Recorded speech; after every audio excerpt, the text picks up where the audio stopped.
दोस्तों, महाराष्ट्र में सियासत पल पल करवट बदल रही है। सियासी फैसले, सियासी कदम कुछ ऐसे हैं जो ये बताते हैं कि भारतीय जनता पार्टी के लिए महाराष्ट्र में राहें आसान नहीं हैं। और वो किस लिए नहीं है वो मैं आज आपको इस वीडियो में बताऊंगा। दोस्तों, महाराष्ट्र में बीजेपी का गठबंधन अजीत पवार, एकनाथ शिंदे, रामदास अठावले और राज ठाकरे के साथ है। लेकिन सभी के सुर इतने ज्यादा बदले हुए हैं कि बीजेपी को यह समझ नहीं आ रहा कि वो इतने ज्यादा साथियों का संतुलन कैसे बनाए। अब इस गठबंधन में एक सहयोगी है अजीत पवार, जो फिलहाल महाराष्ट्र में उप मुख्यमंत्री हैं और वित्त मंत्रालय उनके पास आता है, यानी कि वित्त से जुड़े सारे अधिकार अजीत पवार के पास है। महाराष्ट्र में महिलाओं के लिए एक योजना लाई गई। उस योजना के तहत गरीब महिलाओं को, गरीब बेटियों को 1500 रुपए प्रति महीने दिए जाते हैं। अब इस योजना का खूब प्रचार प्रसार हो रहा है, लेकिन दोस्तों हैरानी वाली बात यह है कि इस योजना के प्रचार प्रसार के पोस्टर्स में से मुख्यमंत्री की तस्वीर गायब है और उसमें बड़ी सी तस्वीर अजीत पवार की लगी है। दोस्तों, बात सिर्फ यहीं तक नहीं रुकती है। याद कीजिए दोस्तों, अजीत पवार ने ऐलान किया कि महाराष्ट्र में होने वाले निकाय चुनाव में वो स्वतंत्र रूप से चुनाव लड़ेंगे, यानी उनकी पार्टी गठबंधन में रहकर यह चुनाव नहीं लड़ेगी। और अब जाहिर है कि जब एक चुनाव बिना गठबंधन के हो जाएगा तो विधानसभा में गठबंधन बना रहेगा, इसके आसार बड़े कम नजर आते हैं। अब इसके आगे की एक तस्वीर आपको दिखाता हूं। महाराष्ट्र में अजीत पवार का जन्मदिन था। अजीत पवार के जन्मदिन पर पूरे महाराष्ट्र में अजीत पवार को बधाई देने वाले तमाम पोस्टर्स और होर्डिंग लगे थे।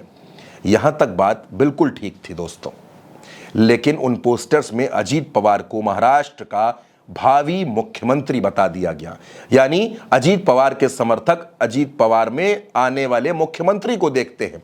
अब ऐसे में सवाल है कि अगर अजीत पवार मुख्यमंत्री बनना चाहते हैं तो एकनाथ शिंदे क्या चाहते हैं?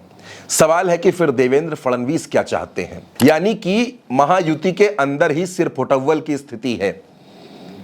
एक साथ बैठकर मुद्दों पर मंथन करना भी बड़ा मुश्किल होता जा रहा है, क्योंकि दांव हर तरफ से चले जा रहे हैं। एकनाथ शिंदे बीजेपी पर सवाल खड़े करते हैं, अजीत पवार एकनाथ शिंदे पर सवाल खड़े करते हैं, देवेंद्र फडणवीस दिल्ली जाकर आलाकमान से मीटिंग करते हैं।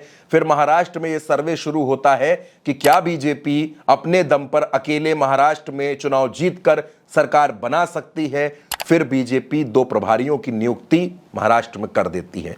यानी दोस्तों, ये जो पूरी घटना चल रही है, इसको देखकर ये समझ आता है कि महाराष्ट्र में महायुति गठबंधन चुनाव तक टिक जाएगा, ये बहुत बड़ी बात है और इसकी उम्मीद अब बहुत कम है और धीरे धीरे ये उम्मीद खत्म सी होती जा रही है, क्योंकि महायुति के अंदर जितने दल हैं उनकी सबकी अपनी अपनी महत्वाकांक्षाएं हैं। अजीत पवार 90 सीटों पर चुनाव लड़ना चाहते हैं, राज ठाकरे 20 से 25 सीटें चाहते हैं, इतनी ही सीटें रामदास अठावले चाहते हैं, एकनाथ शिंदे 100 सीटों पर चुनाव लड़ना चाहते हैं। खुद बीजेपी इस कोशिश में है कि वो 100 से कम सीटों पर चुनाव न लड़े, उससे ज्यादा ही लड़े। तो ऐसे में गठबंधन की ये खिचड़ी पक नहीं पा रही है। और जब अजीत पवार ये पोस्टर लगाते हैं भावी मुख्यमंत्री के, जब अजीत पवार अकेले चुनाव लड़ने का ऐलान करते हैं, तो दोस्तों दरअसल ये दोनों वजह काफी हैं अजीत पवार को गठबंधन से बाहर का रास्ता दिखाने के लिए।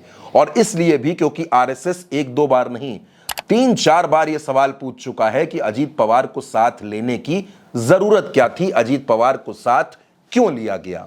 ऐसे में दोस्तों इस बात की पूरी संभावना है कि अजीत पवार और बीजेपी के रिश्ते महाराष्ट्र में टूट सकते हैं। बतौर मुख्यमंत्री एकनाथ शिंदे और बतौर उप मुख्यमंत्री अजीत पवार, इन दोनों के रिश्ते कैसे हैं दोस्तों, ये किसी से छिपा नहीं है। अजीत पवार और एकनाथ शिंदे की तल्खियां कई बार सामने आई हैं, लेकिन अब इस तल्खी ने पोस्टर की शक्ल ले ली है, प्रचार की शक्ल ले ली है। तो क्या अजीत पवार कोई नई लड़ाई लड़ने जा रहे हैं और क्या अजीत पवार इस गठबंधन से अलग हो सकते हैं? दोस्तों, ये महाराष्ट्र की राजनीति का आज का सबसे सुलगता हुआ सवाल है।